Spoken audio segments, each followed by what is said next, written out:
Did you see me on The View Tuesday afternoon? Did you see when they said, we don't believe there's a Trump mandate?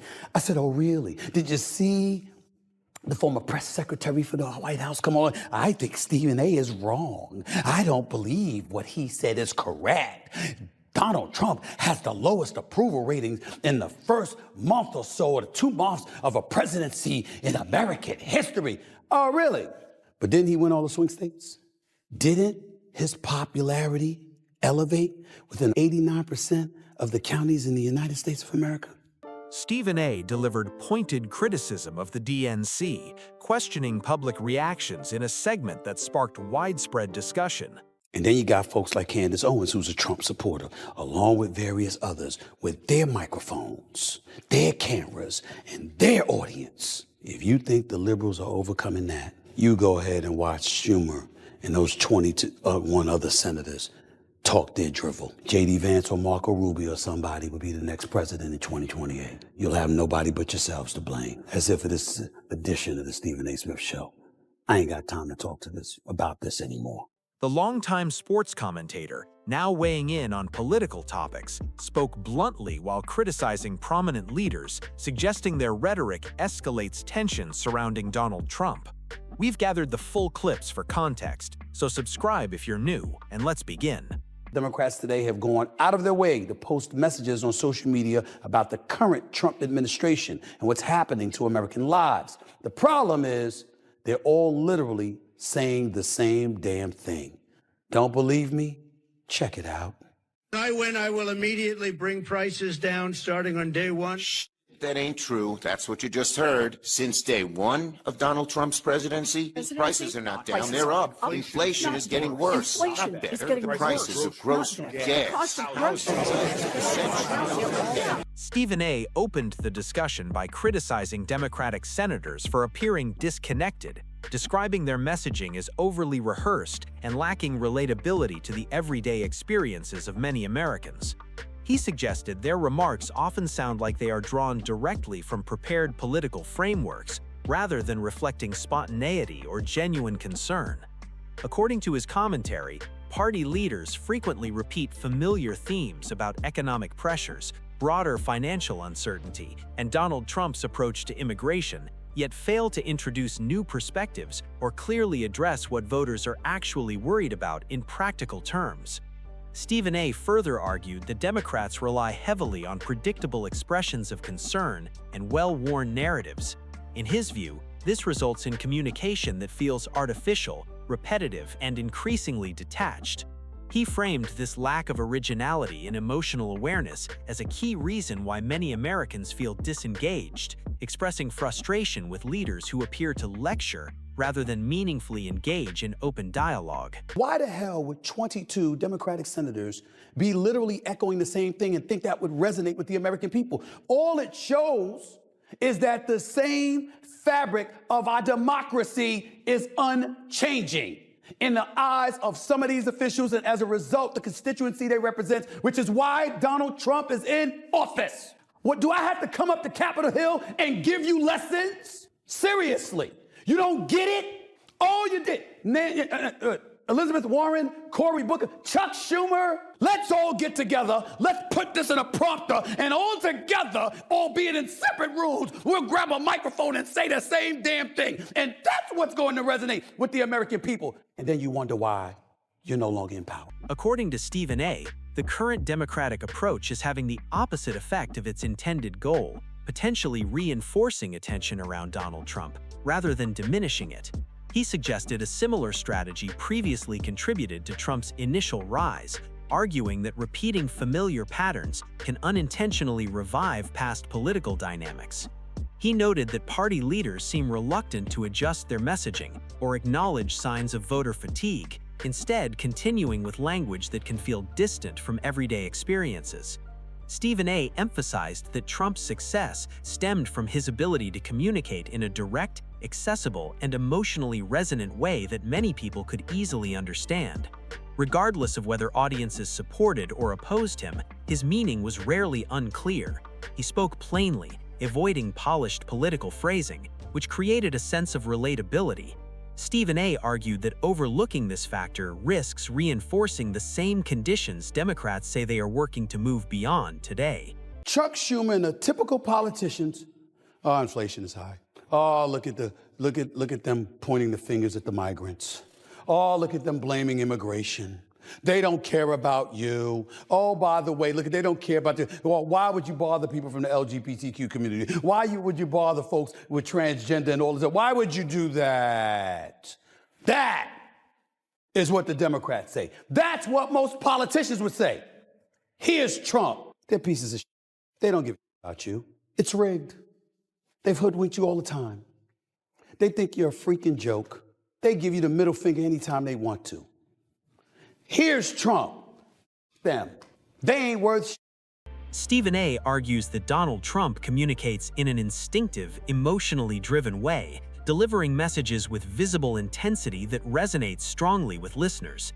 In his assessment, it is this unfiltered energy combined with a confident stage presence and bold delivery that differentiates Trump from more traditional political figures.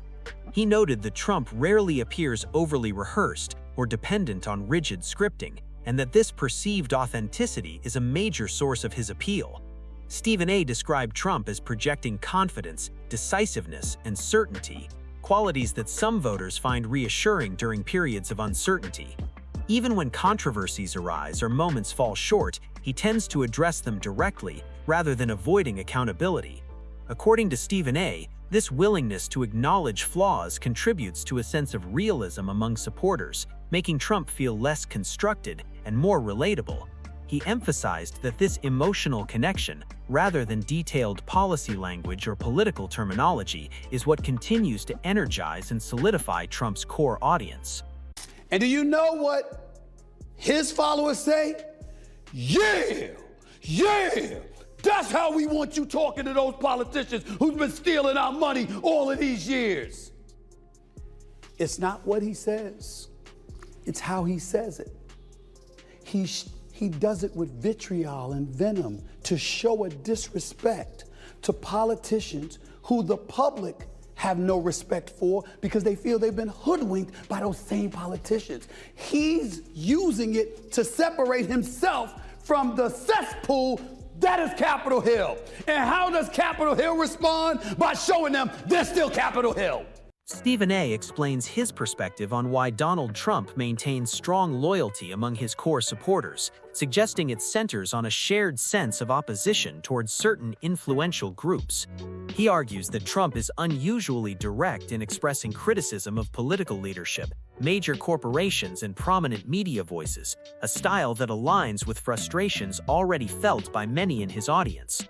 According to Stephen A., supporters view this lack of restraint as genuine rather than calculated, interpreting it as a refusal to soften or neutralize his opinions. He notes that some Americans have grown distrustful of large institutions based on past controversies, inconsistencies, and public skepticism towards elite decision-making. In this framing, Trump articulates sentiments his supporters believe are often left unsaid.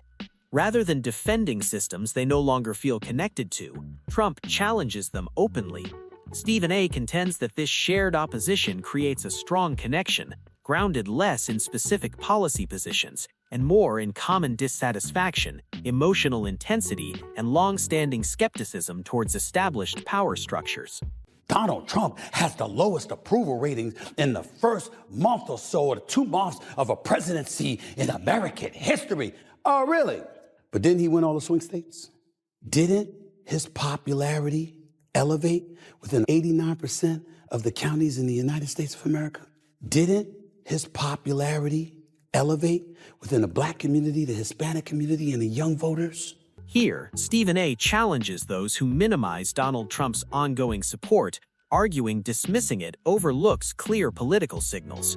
He points to visible indicators suggesting Trump continues to attract substantial attention, including large public events, polling trends, online activity, and sustained voter enthusiasm, all of which, in his view, indicate continued relevance.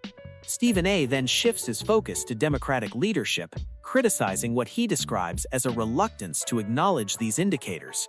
He suggests that instead of confronting uncomfortable data, Party officials rely on familiar narratives reinforced by like-minded commentators, analysts, and media voices that already reflect their assumptions. According to Stephen A., this inward-looking approach risks creating a distorted view of public opinion. He cautions that when political leaders ignore what many voters perceive as obvious, they do not diminish Trump's influence. Instead, he argues they may unintentionally reinforce it by failing to engage with broader public sentiment. Didn't he win the popular vote for the first time in 20 years as a Republican nominee? Didn't he also win the Electoral College vote? Isn't he in control of the White House? Don't the Republicans have the House and the Senate? All of that happened, but there's no Trump mandate. You see the bull? Is it bull? Or is it just that the Democrats are so damn lost that they're actually going to convince themselves they can do the same old and still regain power, both in the midterms and in the 2028 election? This is where Stephen A. identifies what he views as the core problem.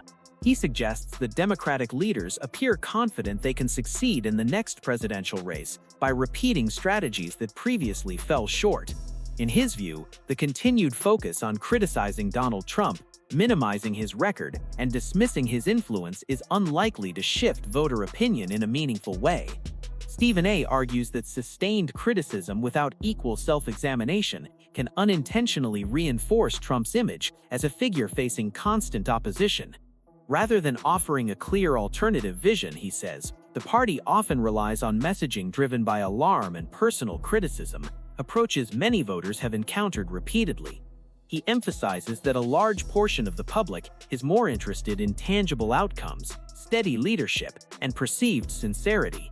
According to Stephen A., failing to adjust this approach risks making Democrats appear overly fixated on Trump instead of focused on broader national concerns.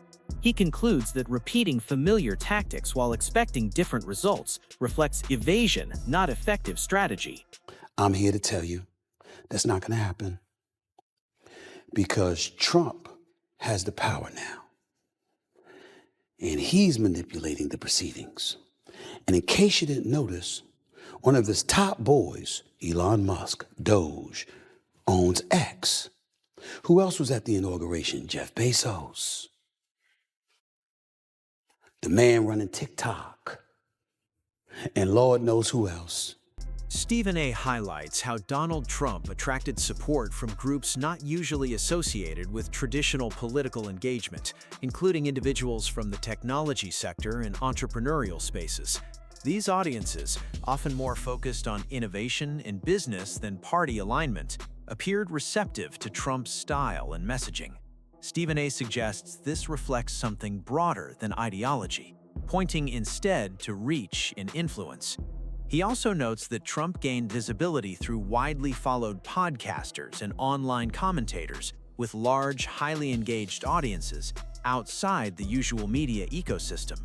These platforms, he explains, communicate directly with listeners who are often skeptical of conventional political messaging, allowing ideas to spread well beyond rallies or formal appearances. According to Stephen A., this mix of technology leaders, independent voices, and alternative media figures represents an evolving political landscape. He argues it's a space that Democrats frequently underestimate, even as it increasingly shapes how voters receive information and form opinions. And then you got folks like Candace Owens, who's a Trump supporter, along with various others with their microphones, their cameras, and their audience. If you think the liberals are overcoming that, you go ahead and watch Schumer and those 21 other senators talk their drivel. J.D. Vance or Marco Rubio or somebody will be the next president in 2028. You'll have nobody but yourselves to blame. As if for this edition of the Stephen A. Smith Show. I ain't got time to talk about this anymore. Stephen A. offers what he describes as a clear, cautionary message. He suggests that without meaningful adjustments ahead of the next election, Democrats could face losses not only against Donald Trump, but potentially against other Republican contenders as well. In his assessment, the central issue is not the opposing candidate, but the party's reluctance to examine its own shortcomings. He argues that voter dissatisfaction continues to grow, and that absent changes in messaging, priorities, and leadership approach, this sentiment may increasingly benefit Republicans. Stephen A. characterizes this as a difficult political reality that Democratic leaders have yet to fully acknowledge. Rather than directly addressing why many Americans feel disconnected from the party, he says leadership often returns to familiar narratives in ideological safe spaces. In his view, elections are not decided solely by the strength of opponents, but unresolved internal issues. Until those are confronted honestly, he warns the risk of defeat remains significant. Because now I'm about to turn my attention to the Democrats in the presidential election they lost 4 weeks ago. I mentioned it just a second ago. I'm going to mention it again because the news doesn't get any better in terms of how much they spent to win. The Harris campaign reportedly paid Al Sharpton's nonprofit organization $500,000 prior to the vice president's sit-down with a civil rights activist and an MSNBC host. According to records from the Federal Election Commission, the Harris-Walz campaign made 2 separate donations of $250,000 to Sharpton's group on September 5th and October 1st. Harris sat down with Sharpton for an MSNBC interview that aired on October 20th, nearly 3 weeks after the donations from her campaign to the National Action Network took place. In closing, Stephen A.'s takeaway is framed as a serious and cautionary message for Democrats. He suggests that modern politics is less influenced by rehearsed reactions, repeated slogans, or carefully managed media framing. Instead, he argues that many voters respond to perceived sincerity, clarity, and leaders who address everyday challenges in straightforward terms. In his view, Donald Trump's continued appeal stems from an emotional connection with supporters and a readiness to challenge institutions that some Americans no longer fully trust. Stephen A. cautions that overlooking this dynamic risks repeating past errors. He argues that focusing primarily on criticizing opponents without offering clear alternatives or solutions can deepen frustration and inadvertently strengthen the other side. According to him, upcoming elections will not be decided by social media trends or headlines alone, but by leaders who accurately read and respond to public sentiment. He concludes that unless Democrats are willing to reassess their approach and confront difficult realities, they may face similar outcomes again, not due to overwhelming opposition, but because of an inability to adapt. That brings today's video to a close. If you found it useful, consider liking the video and subscribing for more content. Thanks for watching, and see you next time.